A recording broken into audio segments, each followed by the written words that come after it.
everybody, I hope all are you doing great. This is Vani. Welcome back to my YouTube channel. आज का lecture, आज का session हमारा बहुत ही important रहने वाला है बिकॉज आज के सेशन में हम डिस्कस करने वाले हैं about the syllabus of CUET UG economics, right. अब जैसे कि सब जानते हैं कि एग्जाम आपके कुछ हो चुके हैं, कुछ आपके रहते हैं, जैसे कि इकोनॉमिक्स का एग्जाम आपका रहता है, देन आप CUET के लिए प्रिपेयर करना स्टार्ट करेंगे। तो उससे पहले हमें सिलेबस भी तो पता होना चाहिए कि सिलेबस क्या है हमारे इकोनॉमिक्स का, अगर हम बात करें specifically. And one thing is that कि अगर हम 2024 का सिलेबस उठाकर देखें और 2025 का सिलेबस उठाकर देखें तो सबसे ज्यादा जो मेजर चेंजेस हमें देखने के लिए मिल रहे हैं इकोनॉमिक्स के सिलेबस में, हमें बहुत ज्यादा चेंजेस देखने को मिल रहे हैं क्योंकि 2024 में कुछ चीजें थी जो कि इंक्लूडेड नहीं थी। अब वो बहुत ही मैं चेंजेस की बात करूंगी, क्या क्या हमें चेंजेस देखने को मिल रहे हैं पहले सिलेबस में और अब के सिलेबस में, राइट।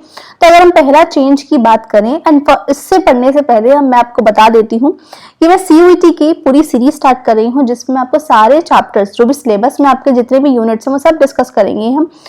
ये आपका फ्री ऑफ कॉस्ट एक तरीके से बोल सकते हो कि आपको फ्री में हर सब चीजें मिलेंगी, बहुत अच्छे से अंडरस्टैंडिंग आपकी इसमें बिल्डअप होगी। मैं सारे लेक्चर्स आपको बहुत प्रॉपर तरीके से अपने यूट्यूब पर पढ़ाने वाली हूँ, so stay tune. And yes, जिसने अभी तक चैनल सब्सक्राइब नहीं किया है वो फटाफट चैनल सब्सक्राइब कर लो सो दैट आपके पास ऐसी इन्फॉर्मेटिव वीडियोस और शॉर्ट्स भी आपके पास आती रहेंगी। सो स्टे ट्यून एंड चलो अपना लेक्चर स्टार्ट करते हैं आज का। सो अगर हम बात करें अपने इकोनॉमिक्स के सिलेबस की तो सबसे पहले अगर हम बात करें चेंज, जो मेजर चेंज इस बार देखने को मिल रहा है, सबसे बड़ा जो चेंज हमें देखने के लिए मिला है कि पहले हमारी इकोनॉमिक्स में क्या था, इंडियन इकोनॉमिक्स इंक्लूड होती थी, राइट। इंडियन इकोनॉमिक्स का मेजर पोर्शन इंक्लूड किया जाता था CUET के सिलेबस में, लेकिन अब जो है वो डिडक्शन हो चुका है। इंडियन इकोनॉमिक्स पूरी की पूरी हटा दी गई है। इंडियन इकोनॉमिक्स को हटाकर हमारे कुछ मैक्रो इकोनॉमिक्स और कुछ माइक्रो इकोनॉमिक्स के चैप्टर्स को इंक्लूड कर दिया गया है, which is a major change in the syllabus of CUET, right.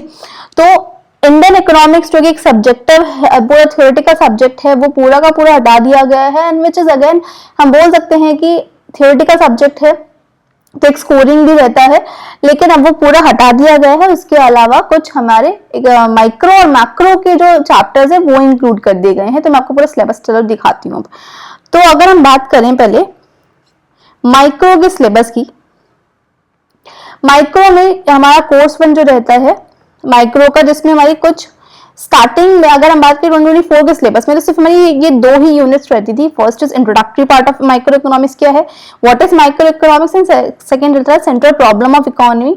यहां तक हमारा ये पॉइंट रहता था इन प्रीवियस सिलेबस, अगर हम 2024 के सिलेबस से कंपेयरिंग करें, राइट। लेकिन अब इसमें भी चेंजेस क्या देखने को मिला, कुछ टॉपिक्स ऐड ऑन हुए हैं, जैसे कि PPC कर्व इसमें ऐड ऑन किया गया है, अपॉर्चुनिटी कॉस्ट भी इसमें इंक्लूड किया गया है। ये टॉपिक भी अब हमें इसमें पढ़ने होंगे। तो हमें सिर्फ इंट्रोडक्शन में माइक्रो इकोनॉमिक्स क्या होता है, सेंट्रल प्रॉब्लम क्या है, उससे काम नहीं चलेगा हमें, और इसको डीप में पढ़ना पड़ेगा, राइट। नेक्स्ट तो इसमें यूनिट रहती है, ये यूनिट हमारी पहले भी थी, that is consumer behaviour and demand. तो कंज्यूमर बिहेवियर और डिमांड में कंज्यूमर इक्विलिब्रियम और डिमांड, ये हमारा पूरा सेम जैसे पहले था वैसे ही है, इसमें कोई चेंजेस हमें देखने को नहीं मिले हैं। तो कंज्यूमर इक्विलिब्रियम क्या है, क्या मीनिंग है, कैसे इक्विलिब्रियम अटेन करते हैं, 2 केसेस उसमें होते हैं, commodity cases and 1 commodity case and 2 commodity case. Demand क्या है, मार्केट डिमांड, वो सब चीजें हमें इसमें बहुत डिटेलिंग में पढ़ने वाले हैं। तो बने रहिएगा सीरीज में, मैं आपको सब चीजें बहुत अच्छे से पढ़ाने वाली हूँ। माइक्रो मैक्रो दोनों ही बहुत डीप अंडरस्टैंडिंग दूंगी, साथ ही साथ में इसमें आपको MCQ प्रैक्टिस भी कराऊंगी और वो जो कि एग्जाम ओरिएंटेड होंगे, राइट। नेक्स्ट जो इसमें यूनिट इंक्लूड की गई है that is producer behaviour and supply. अब देखो कुछ पहले जो थी 2024 में जो सिलेबस था हमारा, सिर्फ ये 2 ही यूनिट्स रहती थी, यूनिट 1 एंड यूनिट 2 माइक्रो में, और मैक्रो में कुछ पार्ट था, फिर हमारा इंडियन स्टार्ट हो जाता था। लेकिन अब इंडियन तो हटा दिया गया है, तो माइक्रो में और भी चैप्टर्स और भी यूनिट्स को इंक्लूड कर दिया गया है। तो यूनिट 3 हमारी इसमें आती है प्रोडक्ट बिहेवियर, या फिर हम बोलते हैं प्रोड्यूसर बिहेवियर। जो प्रोड्यूसर का टॉपिक है वो भी इंक्लूड कर दिया गया है। सप्लाई का एक चैप्टर और प्रोड्यूसर बिहेवियर का चैप्टर ये भी इंक्लूड कर दिया गया है इस बार के सिलेबस में। तो प्रोडक्शन फंक्शन हमें से पढ़ना होगा, return to factor, return to scale, supply का पूरा कॉन्सेप्ट जो हम 11th में हमने पढ़ा था वो बहुत अच्छे से पढ़ना होगा। कॉस्ट का और रेवेन्यू का जो पूरा चैप्टर था वो हमें बहुत डिटेलिंग में पढ़ना होगा। आई नो कि 12th क्लास में आ गए हो और 12th के बाद अपना CUET दे रहे हो तो 11th का थोड़ा भूल गए होंगे, कोई बात नहीं, वो हम पूरा बहुत अच्छे से डिटेल में पढ़ेंगे, सो नो वरी।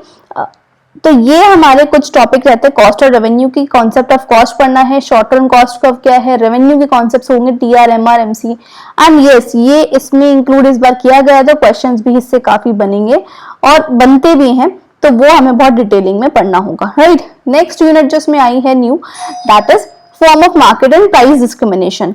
तो यूनिट 4 आती है फॉर्म्स ऑफ मार्केट की। मार्केट की क्या क्या फॉर्म्स है, परफेक्ट कंपटीशन की इसमें सिर्फ बात की गई है।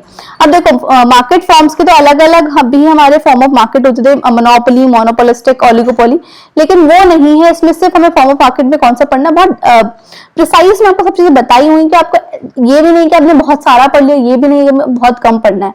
हमें टू द पॉइंट सिलेबस हमें लेकर बैठना है और सिलेबस के अकॉर्डिंगली हमें सब चीजें पढ़नी होंगी। तो फॉर्म्स ऑफ मार्केट में सिर्फ परफेक्ट कंपटीशन को पढ़ना होगा, राइट। और परफेक्ट कंपटीशन के अंदर कैसे प्राइस को हम डिटरमाइन करते हैं, इक्विलिब्रियम प्राइस कैसे डिटरमाइन होता है, उसके शिफ्ट में डिमांड और सप्लाई के शिफ्ट होने से क्या इफेक्ट होगा, वो सब चीजें हम इसमें यूनिट में पढ़ेंगे, यूनिट 4 में, राइट।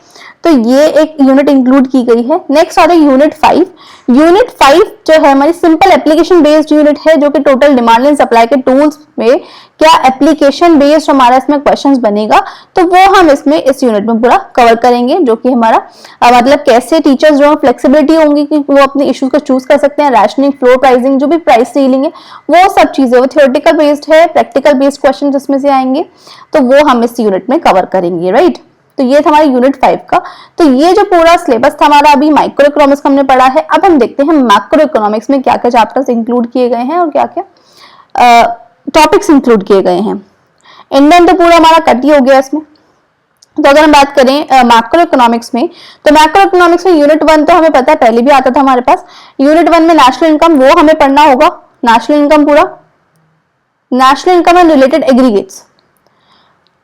तो नेशनल इनकम में मैक्रो इकोनॉमिक्स क्या होता है, उसका meaning, circular flow of income, ये हमें पढ़ना है, concept of GDP, GNP and NDP at market price and factor cost. ये तो हमारा पहले भी रहता था, पहले भी हमने ये चीजें पढ़ी हैं, सिलेबस में हमारा पहले भी इंक्लूडेड था।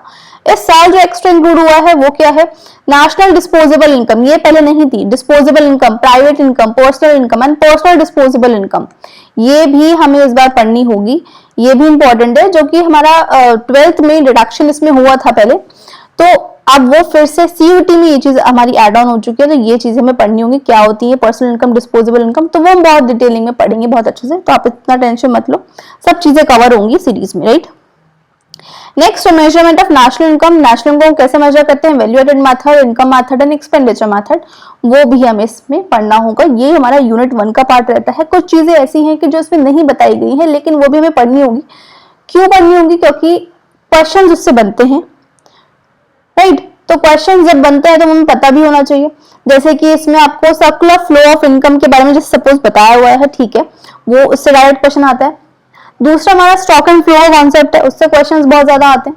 अगर आप प्रीवियस ईयर के पेपर उठाकर देखोगे, तो मैं प्रैक्टिस भी कराऊंगी, मैं चैप्टर्स जब जो भी चैप्टर पढ़ाऊंगी उस चैप्टर के बाद और उस चैप्टर के मतलब पूरा कंप्लीट कराने के बाद हम उसके उसी पर्टिकुलर चैप्टर के एमसीक्यू की भी प्रैक्टिस करेंगे बहुत अच्छे से, जो कि प्रीवियस ईयर के एमसीक्यूज रहेंगे, जिससे कि आपका टॉपिक पूरा क्लियर हो जाए, आपको समझ आएगा एक्चुअल में हम पढ़ क्या रहे हैं और क्यों हम पढ़ रहे हैं और इसका हमें क्या आगे बेनिफिट होने वाला है, राइट।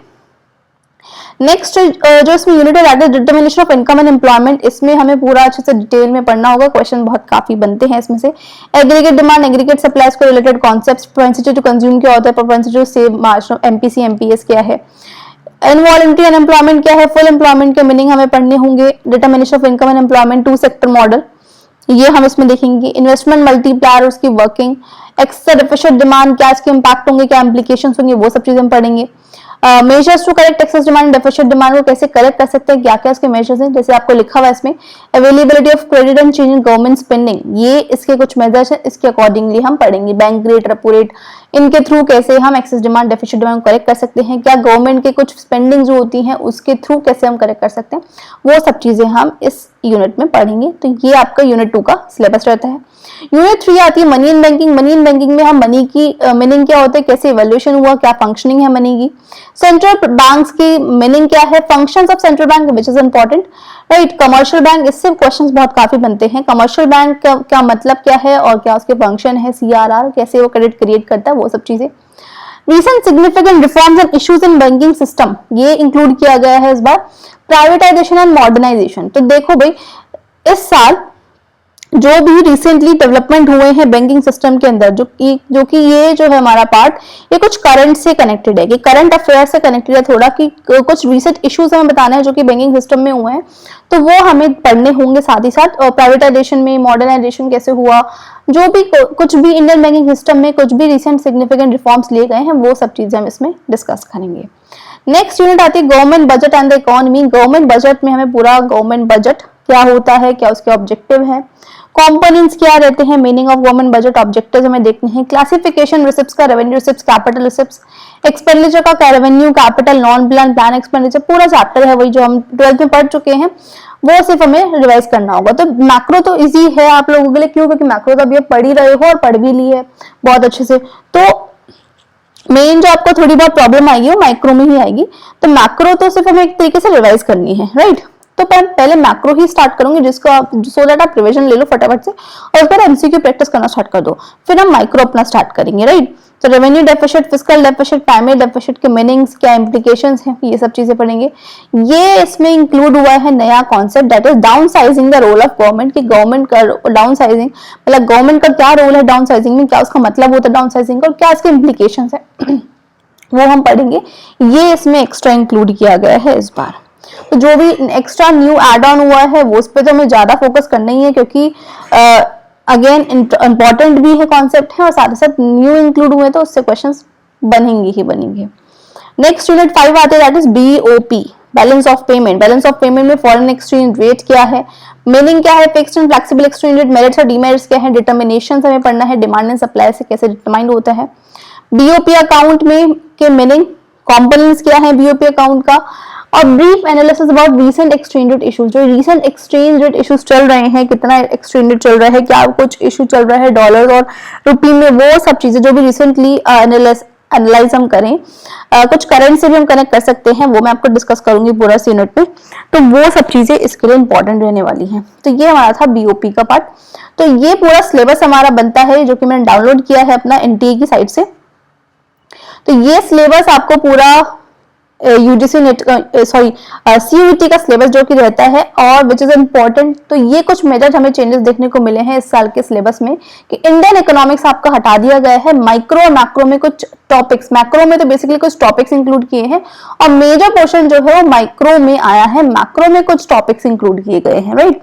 तो इसका मैं सीरीज स्टार्ट करने वाली हूँ, मतलब 9 और 10, 9 नहीं बोल सकता, 10 और 11 से मैं पूरा इसका चैप्टर्स स्टार्ट करने वाली हूँ। सारे चैप्टर्स हम पढ़ेंगे, पहले मैक्रो इकोनॉमिक्स कवर करेंगे, उसके बाद हम माइक्रो इकोनॉमिक्स अपना पूरा कवर करेंगे। So stay tuned, and yes, जिसने अभी तक चैनल सब्सक्राइब नहीं किया है वो फटाफट चैनल सब्सक्राइब कर लो मेरा, सो दैट आपके पास ऐसी इन्फॉर्मेटिव वीडियोस आती रहेंगी। साथ ही साथ टेलीग्राम लिंक मेरा मैंने डिस्क्रिप्शन बॉक्स में दिया है, उसको जरूर ज्वाइन कर लेना, क्योंकि उसके ऊपर मैं आपको पीडीएफ्स वगैरह सेंड करूंगी, विच इज प्रीवियस क्वेश्चंस उसमें मैं दूंगी आपको, और जो भी मैं पढ़ाऊंगी उसकी पीडीएफ भी आपको वहां पर मिल जाएगी।